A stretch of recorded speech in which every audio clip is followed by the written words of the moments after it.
नमस्कार, big news India में आपका स्वागत है। मैं हूं आनंद विजय सिंह। आज बात करने हम जा रहे हैं प्रधानमंत्री नरेंद्र मोदी के पश्चिम बंगाल और बिहार दौरे की। ये दो राज्यों का जो पीएम का दौरा रहा, ये कई मायनों में खास है और इसके कई मायने भी निकाले जा रहे हैं कितना महत्वपूर्ण है, क्योंकि प्रधानमंत्री नरेंद्र मोदी पश्चिम बंगाल के अलीपुरद्वार गए, जहां पश्चिम बंगाल में विधानसभा का चुनाव अगले साल होना है और बिहार में इसी साल अक्टूबर नवंबर में विधानसभा का चुनाव होने वाला है। तो ये दो राज्य चुनाव के लिहाज से बहुत खास है। पश्चिम बंगाल में भारतीय जनता पार्टी लगातार संघर्ष करते करते अब प्रमुख विपक्षी पार्टी के तौर पर आ गई है। कांग्रेस और लेफ्ट फ्रंट को पीछे छोड़ते हुए टीएमसी के बाद मुख्य विपक्षी दल के तौर पर है और एक बड़ी चुनौती टीएमसी के लिए भारतीय जनता पार्टी पश्चिम बंगाल में बनी हुई है। अलीपुरद्वार जो है वो पश्चिम बंगाल का भारतीय जनता पार्टी के लिए द्वार कहा जाता है और इसलिए उन्होंने बड़ी सभा की और उस सभा के जरिए वहां पर ममता बनर्जी के नेतृत्व वाली सरकार को एक तरह से चुनौती भी दी है और उस सरकार के बारे में, उसके कामकाज के बारे में लोगों के सामने कच्चा चिट्ठा भी खोला। सौगात भी पश्चिम बंगाल को दिया है केंद्र की योजनाओं का प्रधानमंत्री नरेंद्र मोदी ने। और उसके बाद बिहार आए, पटना पहुंचे। पटना में प्रधानमंत्री नरेंद्र मोदी एयरपोर्ट पर जब उतरे तो एयरपोर्ट से प्रधानमंत्री नरेंद्र मोदी ने रोड शो किया भारतीय जनता पार्टी के प्रदेश कार्यालय तक और ये रोड शो शेखपुरा मोड़, Bailey road, JD women's college, Rajvanshi Nagar Hanuman Mandir, Visvesvaraya Bhawan, high court, income tax Golambar से होते हुए भारतीय जनता पार्टी के प्रदेश कार्यालय में ये रोड शो पहुंचा और वहां पर भारतीय जनता पार्टी के बिहार के सभी सांसद, सभी विधायक और विधान पार्षद भारतीय जनता पार्टी के संगठन के सभी पदाधिकारियों के साथ प्रधानमंत्री नरेंद्र मोदी ने संवाद किया और उन्हें चुनाव के लिए मंत्र दिया। दो टूक शब्दों में कहा कि बूथ को मजबूत कीजिए, बिना बूथ मजबूत किए आप चुनाव नहीं जीत सकते हैं। इसके साथ ही उन्होंने कहा कि जो लोग भी टिकट के आकांक्षी हैं, चुनाव लड़ना चाहते हैं, वो लोग कम से कम सोशल मीडिया प्लेटफॉर्म पर अपने 50,000 फॉलोअर्स बनाएं। दो टास्क। तीसरा, उन्होंने कहा कि ये भी आपको अपनी सोच खत्म करनी होगी कि अगर आपको टिकट नहीं मिल रहा है तो आप अपने बेटे को चाहते हैं कि उसको टिकट मिल जाए, आपकी जगह पर आपका बेटा उम्मीदवार हो। तो ये सोच आप खत्म कर दीजिए। आखिर जो पार्टी के कार्यकर्ता हैं, उन लोगों का भी तो हक है। तो ये प्रधानमंत्री नरेंद्र मोदी ने साफ कर दिया, मंत्र दिया और इसमें सबसे महत्वपूर्ण ये कि आप बूथ को मजबूत कीजिए, ऑपरेशन सिंदूर के बारे में लोगों को बताइए, किस तरह से सेना का शौर्य दिखा, किस तरह से भारत ने पाकिस्तान के आतंकी ठिकानों को ध्वस्त किया, वहां के एयरबेस को ध्वस्त किया, आतंकी घटना जो हुई पहलगाम में, उसके बाद किस तरह का की कार्रवाई भारत की तरफ से की गई और दुनिया भर में भारत का डेलीगेशन पाकिस्तान का पोल खोल रहा है, पर्दाफाश कर रहा है। ये ऑपरेशन सिंदूर के बारे में आप लोगों को बताइए और इसके साथ ही केंद्र की जो योजनाएं हैं, उन योजनाओं पर भी आप नजर रखिए, समीक्षा कीजिए। जो लाभुक हैं, उन लाभुकों तक वो योजना पहुंच पा रही है या नहीं, उसका लाभ उन्हें मिल पा रहा है या नहीं, ये भी आपको देखना है। इसको भी आप देखिए। ये प्रधानमंत्री नरेंद्र मोदी ने साफ तौर पर अपनी पार्टी के विधायक, विधान पार्षद, सांसद और पार्टी के पदाधिकारियों से ये कहा संवाद में और वहां प्रधानमंत्री ने इसके जरिए एक मैसेज दे दिया तमाम पार्टी के कार्यकर्ताओं। अब देखिए, प्रधानमंत्री का ये दौरा, हालांकि प्रधानमंत्री का ये दौरा 4 राज्यों का था। प्रधानमंत्री नॉर्थ ईस्ट के राज्य में भी जाने वाले थे, लेकिन वहां मौसम खराब होने की वजह से नहीं गए। वीडियो कॉन्फ्रेंसिंग के जरिए उन्होंने वहां सभा को संबोधित किया। सिक्किम में उनको जाना था, लेकिन मौसम खराब होने की वजह से वहां नहीं गए। वीडियो कॉन्फ्रेंसिंग के जरिए गैंगटॉक के पालजोर स्टेडियम में लोग बड़ी संख्या में जुटे थे, तो उनको वीडियो कॉन्फ्रेंसिंग के जरिए संबोधित किया और योजनाएं जो थी उसके बारे में बताया और सौगात भी दिया। प्रधानमंत्री पश्चिम बंगाल गए। पश्चिम बंगाल के अलीपुरद्वार में वहां पर उन्होंने सभा को संबोधित किया, सौगात दिया और फिर 4 बजे के करीब, 4:30 बजे के आसपास प्रधानमंत्री बिहार आ गए, पटना आए। पटना में रोड शो किया, अपने पार्टी के विधायकों, सांसदों और विधान पार्षदों और पदाधिकारियों के साथ संवाद किया। रात्रि विश्राम राजभवन में उन्होंने किया और फिर अगले दिन शुक्रवार को प्रधानमंत्री विक्रमगंज गए। काराकाट संसदीय क्षेत्र में विक्रमगंज आता है, वहां गए और वहां पर उन्होंने सौगात दिया।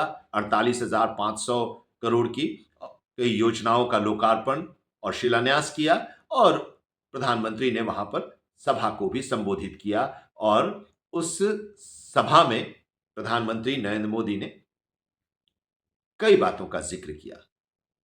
विपक्ष पर भी उन्होंने हमला किया। अब इसलिए ये दौरा काफी अहम हो जाता है क्योंकि प्रधानमंत्री नरेंद्र मोदी 2 राज्यों के दौरे पर थे, जैसा कि हमने आपको बताया।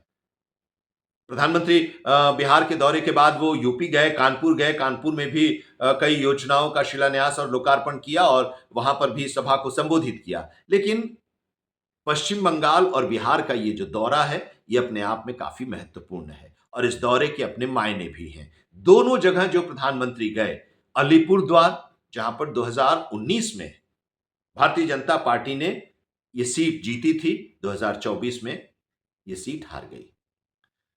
काराकाट संसदीय क्षेत्र, भारतीय जनता पार्टी ने ये सीट अपने सहयोगी पार्टी के उपेंद्र कुशवाहा के लिए छोड़ी और उपेंद्र कुशवाहा तीसरे नंबर पर आ गए। इंडिपेंडेंट पवन सिंह दूसरे नंबर पर थे और यहां से महागठबंधन की जीत हुई। तो ये सीट काफी महत्वपूर्ण, जहां पर प्रधानमंत्री की सभा हुई और यहां प्रधानमंत्री गए, क्योंकि यहां पर यह भी कहा जाता है कि जो कोयली समुदाय है, कुशवाहा समुदाय है, वो काफी नाराज है भारतीय जनता पार्टी से। तो उस नाराजगी को दूर करने के लिए भी प्रधानमंत्री नरेंद्र मोदी यहां पर आए और उसे दूर करने की उन्होंने कोशिश की, मैसेज भी दिया काराकाट संसदीय क्षेत्र से। अब चलिए आपको हम बताते हैं कि ये दोनों जगह क्यों महत्वपूर्ण है प्रधानमंत्री के इस दौरे में, अलीपुरद्वार और काराकाट का विक्रमगंज। ये क्यों महत्वपूर्ण है, इसके बारे में चलिए विस्तार से जरा बात करते हैं। जो मेरी समझ है, उस समझ के आधार पर हमने जो इसको एनालाइज किया है, इसका जो एनालिसिस किया है, वो हम आपसे साझा कर रहे हैं। पश्चिम बंगाल में अलीपुरद्वार में और बिहार में काराकाट, 2 दिन में प्रधानमंत्री नरेंद्र मोदी की 2 रैलियों का अपने आप में खास महत्व है। प्रधानमंत्री नरेंद्र मोदी ने पिछले 2 दिनों में 2 चुनावी राज्यों में 2 रैलियां की। 29 मई को पीएम पश्चिम बंगाल के अलीपुरद्वार में थे, जहां पर उनकी रैली हुई थी, और 30 मई को बिहार के विक्रमगंज में सभा को उन्होंने संबोधित किया। पीएम की रैली इन दोनों इलाकों का है, उसका अपना एक महत्व है। इसके पीछे की वजह क्या है, चलिए हम आपको बताते हैं। पश्चिम बंगाल का अलीपुरद्वार, और वहां पर सौगात भी दिया और संबोधित भी किया वहां मौजूद लोगों को रैली के जरिए। अलीपुरद्वार से पीएम मोदी सीधे बिहार की राजधानी पटना पहुंचे। अक्टूबर-नवंबर तक यहां पर विधानसभा के चुनाव होने वाले हैं। पीएम ने पटना में रोड शो किया, जिसका हमने आपको बताया भी।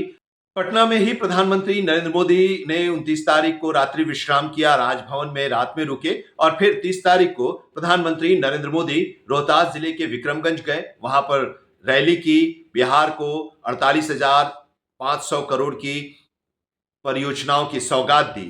पीएम मोदी के 2 चुनावी राज्यों के दौरे में चर्चा का विषय रैली के लिए चुने गए इलाके भी बने।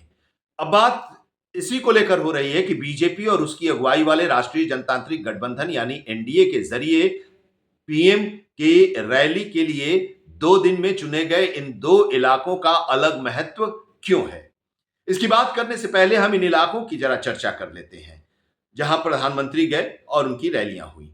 लोकसभा चुनाव में ये दोनों जगह ऐसी हैं कि यहां पर भारतीय जनता पार्टी और एनडीए की हार हुई, जहां पर प्रधानमंत्री नरेंद्र मोदी ने रैली की अलीपुरद्वार और काराकाट संसदीय क्षेत्र के विक्रमगंज। प्रधानमंत्री नरेंद्र मोदी को पश्चिम बंगाल और बिहार में जो रैली हुई, उन इलाकों के बारे में हम बात कर रहे हैं कि एनडीए के उम्मीदवारों को शिकस्त का सामना करना पड़ा था यहां पर 2024 में। पीएम की पहली रैली जहां हुई, वहां केंद्रीय मंत्री हारे थे उस समय की सरकार के।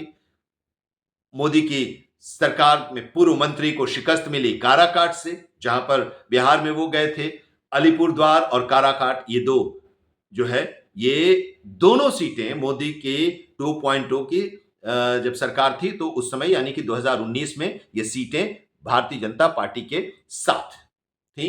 पीएम की पहली रैली पश्चिम बंगाल के अलीपुरद्वार में हुई। अलीपुरद्वार सीट से बीजेपी ने मोदी सरकार 2.0 में मंत्री रहे कद्दावर आदिवासी नेता जॉन बारला को टिकट दिया था। जॉन बारला यहां से चुनाव हार गए थे। जॉन बारला ने चुनावी शिकस्त के कुछ ही महीने के बाद भारतीय जनता पार्टी को छोड़कर पश्चिम बंगाल की सत्ताधारी दल तृणमूल कांग्रेस में वो शामिल हो गए। बिहार की अगर हम बात करें तो राजधानी पटना में प्रधानमंत्री की रोड शो हुई और इस रोड शो के बाद जनसभा उन्होंने अगले दिन रोहतास जिले के विक्रमगंज में किया।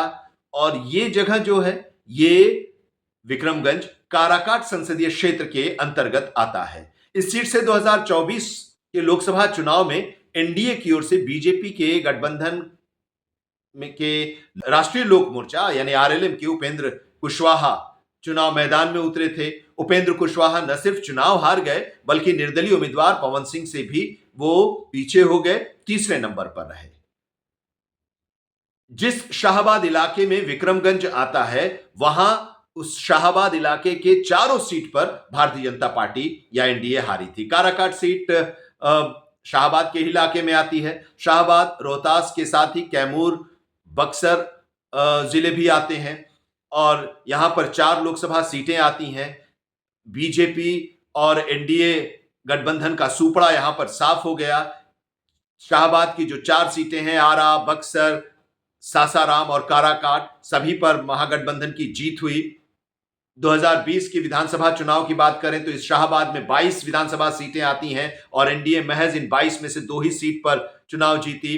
बाकी सीटों पर 20 सीटों पर महागठबंधन की जीत हुई। और ये जो दोनों सीट थी, ये भोजपुर के आरा और बड़हरा से, जहां पर अमरेंद्र प्रताप सिंह और राघवेंद्र प्रताप सिंह चुनाव जीते हैं 2020 के चुनाव में। तो इसलिए भी ये बहुत इंपॉर्टेंट जगह है। काराकाट सीट से दूसरे स्थान पर रहे निर्दलीय उम्मीदवार भोजपुरी सिनेमा के सुपरस्टार पवन सिंह, जिन्हें पश्चिम बंगाल के आसनसोल से पहले उम्मीदवार बनाया गया था, लेकिन उन्होंने व्यक्तिगत कारणों का हवाला देकर टिकट लौटा दिया। उसके बाद वो काराकाट से निर्दलीय लड़ गए उपेंद्र कुशवाहा के खिलाफ और उपेंद्र कुशवाहा भी नहीं जीते और पवन सिंह भी नहीं जीते।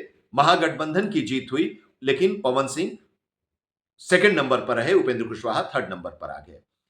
कुशवाहा के हारने के बाद भारतीय जनता पार्टी ने अपने कोटे से उन्हें राज्यसभा में भिजवा दिया।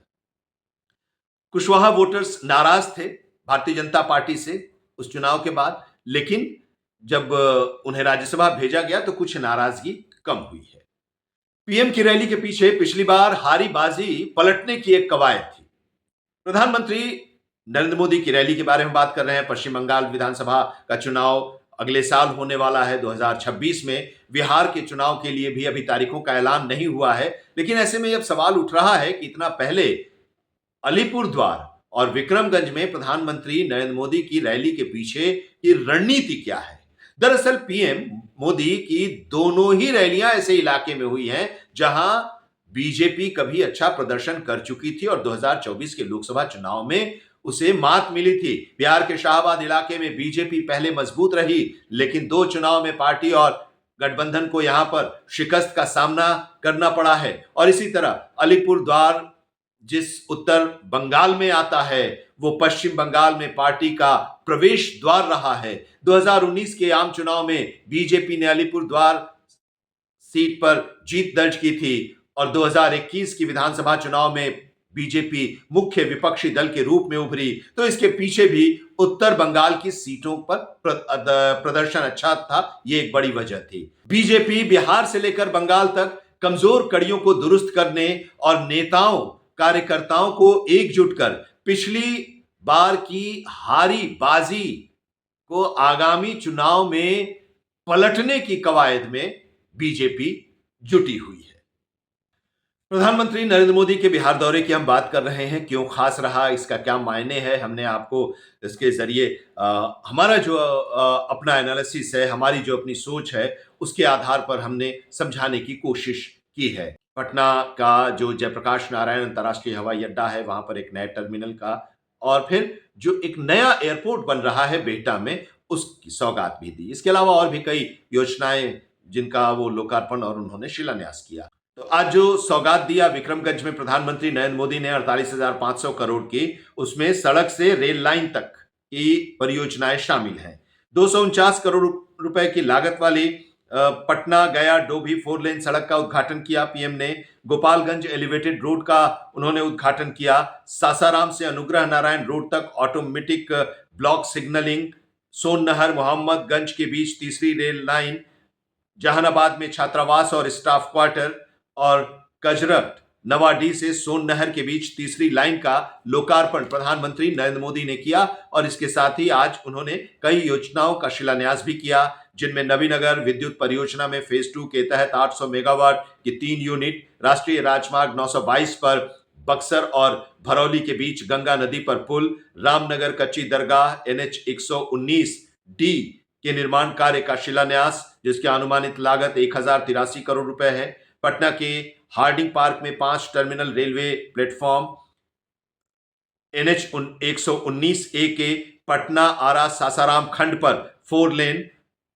NH 319B के वाराणसी रांची कोलकाता खंड को 6 लेन करने से संबंधित कार्यों का शिलान्यास प्रधानमंत्री नरेंद्र मोदी ने आज के इस दौरे के दौरान किया विक्रमगंज से।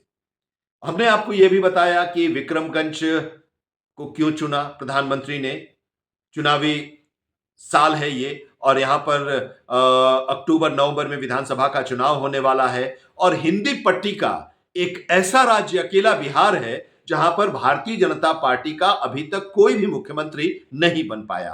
भारतीय जनता पार्टी सरकार में जरूर रही, एनडीए के तहत नीतीश कुमार के साथ सरकार में रही, नीतीश कुमार मुख्यमंत्री रहे, भारतीय जनता पार्टी के डिप्टी सीएम भी रहे, डिप्टी सीएम सुशील कुमार मोदी थे, उसके बाद तारकिशोर प्रसाद और रेणु देवी रही और अभी सम्राट चौधरी और विजय सिन्हा हैं।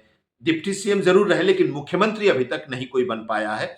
2025 के चुनाव में एनडीए और भारतीय जनता पार्टी की जीत होती है, सत्ता में आती है, तो मुख्यमंत्री कौन होगा, नीतीश कुमार ही रहेंगे या भारतीय जनता पार्टी का मुख्यमंत्री होगा, यह भी साफ नहीं है। लेकिन भारतीय जनता पार्टी हिंदी पट्टी राज्यों का अकेला राज्य है जहां पर उसका कोई मुख्यमंत्री अभी तक नहीं बन पाया है और इसके लिए बीजेपी काफी मेहनत भी कर रही है कि यहां पर हम सबसे बड़े दल के तौर पर उभरे। सबसे बड़े दल के तौर पर उभरी तो, लेकिन नीतीश कुमार के साथ पहले से ही यह पैक्ट था कि सरकार बनेगी तो सीएम नीतीश कुमार ही होंगे। तो सीट 45 आई, तीसरी पार्टी नीतीश कुमार की थी अगर हम सभी पक्ष और विपक्ष की संख्या को देखें तो पार्टियों की, लेकिन फिर भी भारतीय जनता पार्टी ने अपने वादे के तहत नीतीश कुमार को ही मुख्यमंत्री बनाया। बहरहाल अब इस लिहाज से भी भारतीय जनता पार्टी के लिए बिहार काफी इंपॉर्टेंट स्टेट है और ये इलाका जहां पर प्रधानमंत्री गए वो क्यों इंपॉर्टेंट है, इसके बारे में भी हमने आपको बताया कि शाहाबाद का ये 4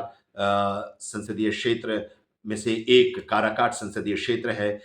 इसके अलावा आरा, बक्सर, सासाराम भी है और एक काराकाट है। इन चारों सीटों पर 2024 के लोकसभा चुनाव में भारतीय जनता पार्टी के और एनडीए की हार हुई थी। आरा से विकास पुरुष के रूप में जो इमेज आरके सिंह का था वो चुनाव हार गए सीपीआई-एमएल से। बक्सर से उम्मीदवार बदला, भारतीय जनता पार्टी ने अश्विनी चौबे की जगह मिथिलेश तिवारी को उम्मीदवार बनाया, लेकिन वहां से आरजेडी चुनाव जीत गई। उपेंद्र कुशवाहा को गठबंधन का उम्मीदवार बनाया गया, आरएलएम एनडीए में है और उपेंद्र कुशवाहा को एनडीए ने अपना उम्मीदवार बनाया। भारतीय जनता पार्टी जेडीयू ने अपना समर्थन दिया, लेकिन वो तीसरे नंबर पर आ गए। पवन सिंह इंडिपेंडेंट चुनाव लड़ गए और ये पवन सिंह दूसरे नंबर पर हो गए, तीसरे नंबर पर उपेंद्र कुशवाहा हो गए और वहां से भी महागठबंधन के सीपीआई-एमएल ने जीत दर्ज की। सासाराम में भारतीय जनता पार्टी ने उम्मीदवार अच्छा दिया था शिवेश राम को, लेकिन चुनाव वो नहीं जीत पाए, वहां से कांग्रेस चुनाव जीत गई। शाहाबाद की अगर विधानसभा की बात करें तो 22 विधानसभा क्षेत्र आते हैं और यहां पर 20 पर 2020 में महागठबंधन ने जीत दर्ज की। सिर्फ 2 सीटों पर जो चुनाव 2020 में हुए थे उसकी मैं बात कर रहा हूं, 2 सीटों पर ही बीजेपी और एनडीए की जीत हुई थी और उसमें से दोनों भोजपुर जिले की, आरा से अमरेंद्र प्रताप सिंह और बड़हरा से राघवेंद्र प्रताप सिंह। लेकिन इन दोनों लोगों को अभी के मंत्रिमंडल में कोई जगह नहीं मिली है। 2020 में जब सरकार बनी थी तो अमरेंद्र प्रताप सिंह को कृषि मंत्रालय दिया गया, अच्छा काम उन्होंने किया, लेकिन उसके बाद फिर नीतीश जी महागठबंधन के साथ चले गए, बीजेपी विपक्ष में आ गई। लेकिन फिर जब नीतीश जी महागठबंधन छोड़कर बीजेपी के साथ आए तो उस मंत्रिमंडल में इन दोनों में से किसी को भी शामिल नहीं किया गया। तो इस लिहाज से ये काराकाट जो है, वहां पर जो सभा हुई वो पूरे भोजपुर, रोहतास, कैमूर और बक्सर, इन चारों जिलों को अगर हम कहें तो उसको उन्होंने एड्रेस किया है प्रधानमंत्री नरेंद्र मोदी ने। और वहां पर ऑपरेशन सिंदूर का भी जिक्र किया। शुरुआत ही उन्होंने की कि हमने कहा था कि आतंकियों को और आतंकी के आकाओं को कल्पना से भी बड़ी सजा हम देंगे और इस सजा के पूरे होने के बाद एक बार फिर से हम आपके पास आए हैं। बिहार की धरती से ही हमने ऐलान किया था और उसके बाद अब में हम ऑपरेशन सिंदूर की सफलता के बाद हम आए, उसके बारे में उन्होंने कहा। बीएसएफ के सब इंस्पेक्टर इम्तियाज की शहादत को भी नमन किया प्रधानमंत्री नरेंद्र मोदी ने और इसके साथ ही अपनी सरकार की विकास की योजनाओं का भी बखान किया, उसके बारे में भी बताया और बिहार की विपक्षी पार्टियों के बारे में भी बताया। किस तरह से कांग्रेस ऑपरेशन सिंदूर को लेकर लगातार सवाल कर रही है। ऑपरेशन सिंदूर और सेना के शौर्य पर जो सवाल उठाया जा रहा है कांग्रेस के द्वारा, उसका भी उन्होंने अपने भाषण में जिक्र किया और आरजेडी की, लालू प्रसाद यादव की भ्रष्टाचार के जो मामले हैं उसका भी जिक्र किया। रेलवे में किस तरह से पैसे और जमीन लेकर नौकरी दी जा रही थी उनके समय में जब वो रेल मंत्री थे, उसका भी उन्होंने जिक्र किया और लोगों को बताया कि बिहार विकास के रास्ते पर चल पड़ा है। बड़ी संख्या में महिलाएं आई थीं, उन महिलाओं से भी प्रधानमंत्री ने कहा कि मैं अभिभूत हूं इस धरती पर आकर, यहाँ के लोगों का जो प्यार मिल रहा है उसको लेकर मैं काफी अभिभूत हूं और मैं ये याद रहेगा हमें हमेशा। महिलाओं बड़ी संख्या में आई हुई थी, उनको भी उन्होंने, नारी शक्ति को भी नमन किया प्रधानमंत्री नरेंद्र मोदी ने। प्रधानमंत्री नरेंद्र मोदी ने नक्सलवाद का भी जिक्र किया और कहा कि 2014 से पहले देश के 112 जिले ऐसे थे जो नक्सल प्रभावित थे और भारतीय जनता पार्टी एनडीए की जो सरकार बनी तो नक्सल मुक्त करने का एक बीड़ा उठाया, नक्सलियों के खिलाफ अभियान चलाया, नक्सलियों से कहा कि मुख्य धारा में शामिल हों, सरेंडर करें और अगर नहीं तो फिर उन्हें सुरक्षा बलों के द्वारा मारा जाएगा और सुरक्षा बलों की तरफ से ऑपरेशन भी चलाया गया और इसका लक्ष्य भी रखा गया है सरकार के द्वारा कि 2026 के मार्च तक पूरे देश को नक्सल मुक्त हम कर देंगे। और उन्होंने कहा कि जो 112 जिले नक्सल प्रभावित थे 2014 के पहले, आज सिर्फ 18 जिले हैं जो कि नक्सल प्रभावित हैं और ये भी खत्म हो जाएगा। लक्ष्य 2026 के मार्च तक का सरकार ने रखा है और बार बार गृह मंत्री अमित शाह इसका जिक्र भी करते हैं और बताते भी हैं। अब देखना है कि प्रधानमंत्री के इस दौरे के बाद भारतीय जनता पार्टी को कितनी ऊर्जा मिलती है, एनडीए को कितनी ऊर्जा मिलती है। पीएम का जो संदेश इन दोनों जगहों से, चाहे वो पटना के रोड शो हो या फिर विक्रमगंज की सभा के जरिए, वो संदेश भारतीय जनता पार्टी के नेता और कार्यकर्ता कितना धरातल पर उतार पा रहे हैं और शाहाबाद में भारतीय जनता पार्टी को विधानसभा के चुनाव में कितनी मजबूती के साथ चुनाव लड़ना होगा ताकि उस 22 में से 20 सीटें जो निकल गई थी उसे भी वापस लिया जाए, और ये एक बड़ा लक्ष्य है वहां के लोगों के लिए खास करके। तो प्रधानमंत्री नरेंद्र मोदी उन लोगों की नाराजगी कितनी दूर कर पाए जो कि 2020 के पहले उनके साथ थे, लेकिन धीरे धीरे वो किसी बात को लेकर, चाहे वो बिहार की पार्टी को लेकर हो, चाहे वो बिहार के एनडीए को लेकर हो, चाहे वो उनकी सरकार को लेकर हो, पार्टी के कार्यकर्ताओं और जनप्रतिनिधियों को लेकर नाराजगी रही हो, उसको वो कितना दूर कर पाए, ये इस दौरे के बाद अब उसका भी एनालिसिस होगा कुछ समय के बाद से। अभी प्रधानमंत्री का सिर्फ एक मकसद हमें लगता है कि इस रैली के जरिए कि जो नाराजगी जो 2020 के विधानसभा चुनाव में और फिर 2024 के लोकसभा चुनाव के दौरान उनसे नाराज हो गए थे, उनसे दूर हो गए थे, और या तो वो वोट देने नहीं आए या फिर वो महागठबंधन को उन्होंने वोट दे दिया, तो वो नाराजगी दूर करनी थी। और वो उस नाराजगी को दूर करने में ऐसा लग रहा है कि कुछ हद तक नरेंद्र मोदी जरूर सफल हुए होंगे। तो आज की इस वीडियो में इतना ही। नमस्कार।